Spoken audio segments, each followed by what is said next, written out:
Hey, How's it going? it's all right. It's going all right. Like, it's going all right. What about you? How you getting on? I'm alright, how are you? It's been a long time no see. Um, how was your week? And Hmm. I was meant to be in San Francisco right now, but I got COVID, so I couldn't go. But I've actually just started really feeling better, which is class. Haven't been able to eat.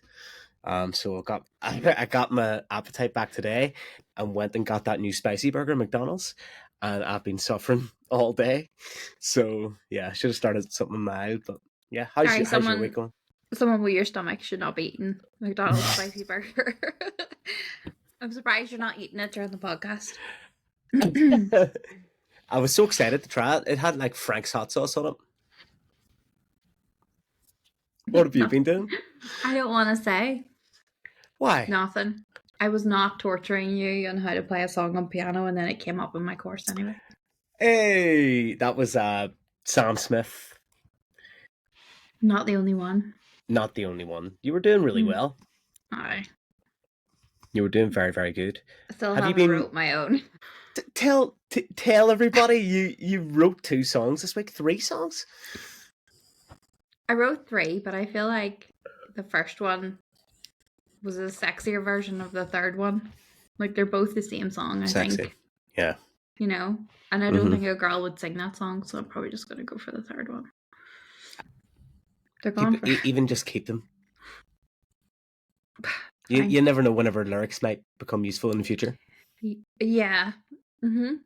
You never know. You'll never know. How do you feel like your gig went? It was a lot of fun. It was so much fun. You broke a And string? yeah, very first song, Drop the Pick. Mm-hmm. Very first chord really, and it just flew. But then improvised with the old thumb there. Used the old thumb there to play the chords instead for a while, and then I had 4 other picks in my pocket, so I just got it. But yeah, broke a string. Other than that, everyone was really enjoying it. Like people were jumping, dancing, chanting back. So it was awesome. Like You were we're, loving we're it? our, we got another one in the Deer's Head on the 15th of March. Ticket sales are going well, so we're really looking forward to that one as well. I think we're going to change the set list up a bit, and keep it fresh. Very I exciting. know. Okay. So today's podcast, one of the last, I'm going to is need, what? What'd you say? I'm going to need my notes, but don't shout at me. No, I'm gonna need my notes too because it's fine. So I want to know your favorite slash best movie endings. So it doesn't have to be a big twist. It can just be something that you like because it's, good for making you cry, or it's really happy, or maybe it is a twist. That's up to you. Um. So These what are you going obviously, with? You want to go first? I'll go first. Hopefully we don't have the same ones. I don't know yours, and obviously these might include spoilers. So, sorry if we spoil stuff, but obviously, I think it's probably a cliche, but my number one is, well, I don't know if it's my number one, but the first one I'm going to talk about is The Sixth Sense, because like I remember watching that and not realizing until it was obvious. It was probably obvious for the whole movie, but you can't not watch it then any other subsequent time, and it all makes sense, and you wonder how you missed it. You know, uh, I haven't seen Cracking it. ending. Oh, you haven't seen it? Mhm. Do you know what I'm on about? Yeah. Yeah, okay. Yeah. See, it's made its way into like pop culture as well. Yeah, I think I only know it from watching Scary Movie. I think it was in that. Yeah. So like, Yeah. spoilers. The wee dude can see dead people, and Bruce Willis plays a character who is dead, and you don't realize that until the very end. You just think he's living his life, but nobody else talks to him. It all makes sense, but yeah, that's mine. It is weird that you wouldn't notice it, but yeah, I can see I did it. Okay, What's my yours? first one is Cruel Intentions. Cruel Intentions. How's that You're go? gonna, you're gonna, you're gonna ruin my life here, aren't you? You haven't seen it? No, I haven't seen How it. does a guy obsessed with lesbians go his life not seeing Cruel Intentions? Is there lesbians in it? I'll watch it now. Yes. Well, not lesbians, but there's female kissing Okay. Yeah. I can. with Sarah Michelle Gellar. Buffy. Yeah. Yep. You'd watch that. What's the weird ending? It's not really a weird ending. It's just my favorite ending. So, Favorite first of ending? all, yes, hands down. But first of all, incredible movie overall. You're gonna go watch it. You have Okay. to. You will now that I've said about the kiss. There's a good soundtrack. Okay. So we've got Placebo, Every Me, Every You, pretty much known well for that film. Colorblind by Counting Crows, another good one for the piano. Bittersweet Symphony. So it's like, is that the Verve? Is it? Yeah, it's all I think of when I hear that song.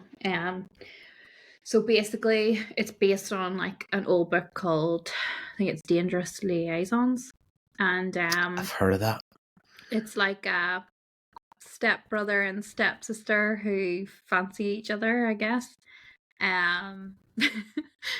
I think they've only been in the same family for a while. I'm not sure. It's all very and they make a bet that he can't seduce this like little innocent girl. He keeps trying to get. I didn't dream it. No, you sure you didn't see us on? No, sorry, I had to cut that. Cut that. Anyway, don't know what we just cut there. No, it might be a category, but it's not right. So he really wants into his stepsister, and she teases him all the time. There's a lot of sex in this movie, and but she's a total bitch, and she like backstabs everyone. And okay, I can't remember what happens. She reveals to everyone what's been going on, and that she was just part of a bet. He waits outside her apartment all day, like waiting for her to come out, and like ends up in a fight and rolls onto the road and gets hit by a car and dies. Yeah. And she was just about to like go and forgive him, and they were going to get together. So darn it. Yeah. So Reese Witherspoon prints off all the bad things that she's done, and she hands out copies of the diary at the funeral. And she takes his car, which is like a convertible, and drives off into the sunset while Bittersweet Symphony's playing, and your woman's getting dirty looks from everyone back at the church. You hear Bittersweet Symphony. All I think of. For that. I'm sure that's what a lot of other people picture too. It's so iconic. When you watch it, you'll get it.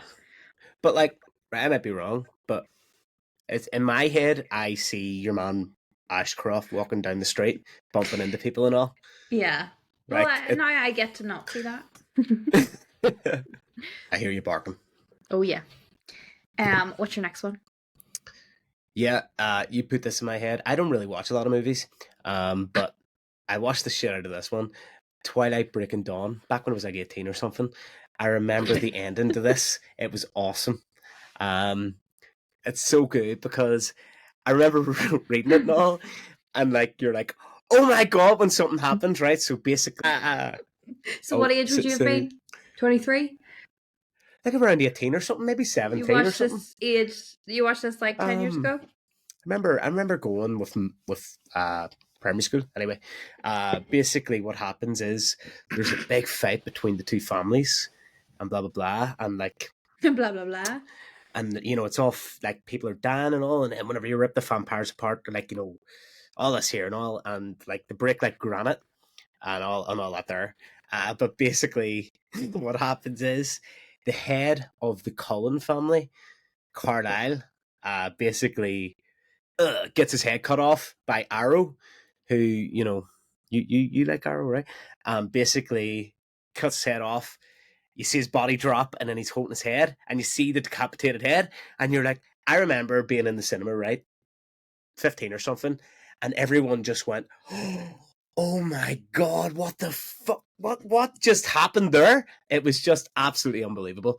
And then you come to find out it's just Alice's vision. she lets Arrow see, because Arrow can hold your hand and see the future, see the past, see whatever, see your past really. But when he touches Alice, he sees her future. She can see the future. Just loads of things. You need to watch Twilight to sort of get it. But basically, that was an unbelievable ending. It was good. Yeah. You liked it because you didn't really like the films, right? Yeah, I didn't enjoy any of it except for the ending. But it was good, wasn't it? It was a good ending nonetheless. Yeah. Yeah, it was pretty interesting anyway. But yeah, sorry, I can't really explain them, but you have to go and see it to truly get the magic. But yeah, that's me. Magic of cinema. My next one, since you haven't seen Cruel Intentions, I feel like there's no hope in hell that you'll have seen this. Uh-huh. The Butterfly Effect. I have seen that. Okay. Basically, you do something that changes things on the other side of the world. Really. Yeah. You kill a butterfly or something here, and then. Do you remember the end? India gets a new president. I remember Ashton Kutcher. Yeah. Being in it. That's about it. It's something to do with legs. Someone loses their legs. Is that what it is? I have such a good memory. Wow. Because you probably seen it when you were like 9. 7 or something. So this to me, like, is just so good because it's like the act of him desperately trying to rework his entire life to fix everything so that it works for everyone, make everyone happy, give everyone their happy ending, but it always fucks up for at least one person. And the ending is sad, but it's like he eventually realizes that he needs to take himself out of her life for her to have a happy ending. And so he basically, I think, goes and tells her dad at like age 7, leave and never come back. And that means that she doesn't get assaulted, that kind of stuff. And he leaves because he assumes he's the cause that she always ends up hurt. So it's really, really sad and but kind of nice, that he did that for her. And I just think it's like the best thing I've ever seen Ashton Kutcher in. Yeah. Including so good. If you truly love someone, would you back off to let them have their best life? I have to know what that was like first. He got to experience it, so he had the benefit of hindsight. Yeah, like that's what I mean. Like, so let's just say it's your best friend. Do you know what I mean? Would you just never meet them? That'd be so hard. Isn't it so weird? Yeah. It's a good question. I wouldn't do it. Let's go. Your go. So my last one, right, is The Green Mile. Don't know if you've seen this. Where the bees come out of his mouth. Well, that's the right film. That does happen. That's kind of like the sickness leaving him. He can sort of like take people's sickness, and then he has to sort of, get rid of it. But I thought it was a religious film. The Green Mile? Yeah. Was basically about like I think 1 or 2 daughters are murdered at the start of it, and they catch Joe Coffey because he was sort of near where it happened. But spoilers, he's innocent. He's innocent. But he's kind of like, so in that whole Stephen King world, The Shining, The Shirt and stuff like that there, they say he's got a version of The Shining where he can heal people. And pretty much what happens is, through the movie, he heals like, the warden's wife who's really ill and got dementia and stuff. And he goes up and heals her. She becomes herself again. But every time he does it, it sort of like takes a piece of him. It hurts him. Yeah. And his whole life he's been persecuted. He's been for a lot of pain. Pretty much he's on the Green Mile. He's sentenced to be executed, and pretty much they discover that he's able to show Tom Hanks' character what actually happened through The Shining, and he found the girls and tried to heal them, but it was too late. And Tom knows that, and he tries to get him off. He's off the Green Mile. He said, "We'll open the doors and let you run." And Don't what? No, and Tom he, Hanks tries to get him off. no, I knew that. No, no, no. He basically says, he says that, and Joe Coffey's like, I'm tired. I don't want to do the voice, but he's like, I'm tired, boss. I think I'm done or whatever, and he gets executed, but he's passed the power on to Tom Hanks, and pretty much there's a wee Mr. Jingles. There's like a wee mouse in it that he ends up healing because there's a terrible guard that kills him and he heals him, but he's got eternal life now. And at the end, Tom Hanks is really old. The mouse is still alive. And it's just a class ending. It's like one of the best movies ever. Have you seen it? I did, but I don't remember any of that. Oh, it's so good. Right, you need to go back and watch it again, and I'll watch that Cruel Intentions one. Will you? I will lie. But will you? I swear. I wouldn't lie to you. I'll make you. Okay, my last one is also a Stephen King one. I think. Is it? I think. It? Secret Window. Secret Window? Yeah, it's got Johnny Depp in it, and he's an author.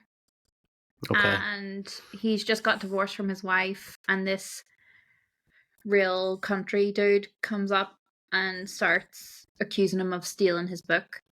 The book he just released, he wrote and all this, and he keeps threatening him, and then Johnny Depp's dog turns up dead, which I don't like in a film. It was very... I even remember that the dog was called Chico, and I haven't seen it in such a long time. And it was awful. He was like knifed into this thing. Anyway, if you like dogs, don't watch it. It's awful. But yeah, that's probably where that started. But anyway, he's like getting more and more like crazy and angry by the end because everybody thinks he's a little bit creepy and like unhinged since his divorce. Right. And you keep getting these clips of him walking in on his wife cheating with some guy in a motel like years ago. And every time you see it, it gives you a little bit more. Mm. And then in the end, you realize that the guy that keeps coming out is like a figment of his imagination. And so is like his wife visiting and stuff. And he actually like murdered his wife and the guy. And buried them outside and like just basically grew corn above them. Yeah, so but it's one of those things as well where like each time those people visit, they're on their own, so you don't notice that he's talking to himself. So it's the same kind of shit. Serious, bro. Sin, I don't know why it reminded me of this, but you remember Black Mirror? All the different episodes. I have only seen like one of them. You get the concept where it's kind of like just different things. There was one where it was very like what was it? It's actually reminded me of another thing now. There's something to do with a lamp. Oh, the Miley Cyrus one. That's the only one I watched. Was it like was it like an Alexa? Are you thinking of you're thinking of Wrecking Ball, aren't you? See if you fucking do this again, Gary. I swear to God. No, you're thinking of Wrecking Ball, that music video. I'm thinking of something else. Like it's like where people have weird faces, and it's like a lamp. Haven't seen that. Like you have lived this whole life, right? So think of Johnny Depp, and he thinks these people are alive. Mm-hmm. So you've married the love of your life. You've got children. Your life's brilliant. It's perfect. You've ended up where you've wanted to end up. And then you look over at your lamp and it's waving. It's like all wavy. And it's not reality. And then you wake up and you're with your ex. What? Yeah. What? So, do you ever lucid dream? Sorry, what? She thought she broke up with, and it was all a dream. So can she still go be with this other guy, or like it was all a dream? Just never existed. It never existed, but it seems like so that. real. Have you seen that? Don't Worry, Darling. Yes. Yeah, it was kind of like that, right? Except he put her in like a fake world. Yeah, she was drugged or whatever, and she had that machine. That was a weird movie. I was like, yeah, I wanted to know what the fuck was going on with it, like much sooner than I found out. It was too long for. Yeah, It could have got to the point a lot quicker. all movies do that nowadays. Yeah. Anyway, It was basically just that he got to eat her out every day on the dining table. I mean, yeah. Can you blame him for trying? I was like, Can you? she has a real hard time in her movies. Like, does she ever be in something where it's happy? She was in that. Like Midsummer, and then there was a new Zach Braff one. What was that called? Oh yeah. That was a good one. That was really There good. was Oppenheimer. I haven't seen it. You don't really. You know the story. It's like Titanic. Maybe you don't. Oh god, yeah. There's a Belfast in America. Okay. Yeah. I mean, you're not Well, good at geography either. I feel a wee bit better than you are. When you were looking at the weather, I thought we were the other one. Right. Yeah, so geography wasn't really your favourite subject. Dropped it after third year. Isn't it because you were learning really unfun stuff, like about rocks and all, and like you were like, I don't care about kind of rocks. Throwing them things down. What the fuck did you call them things? Good Weather quadrants. balloons. Do you remember, like, you went to the beach and you threw down a metal square? And you had to say what kind of grass was in it. Do you remember that? No. What types of grass are there? I just thought you had grass. And then learning about longshore drift and how dense populations were. Like, no thank you. I think you are good at geography. Just because I can name the things I don't know. You're not better than you're letting on. No, shut up. I just don't know where places are. So anything coming up? Nah. Nothing. We haven't got any plans. We're going to record another episode here. Future's looking good for both of us, I think. Not till we're 37. By then I'll have my turkey teeth, my hair transplant and everything. So thanks for tuning in. That was awesome. Bye. All right, bye.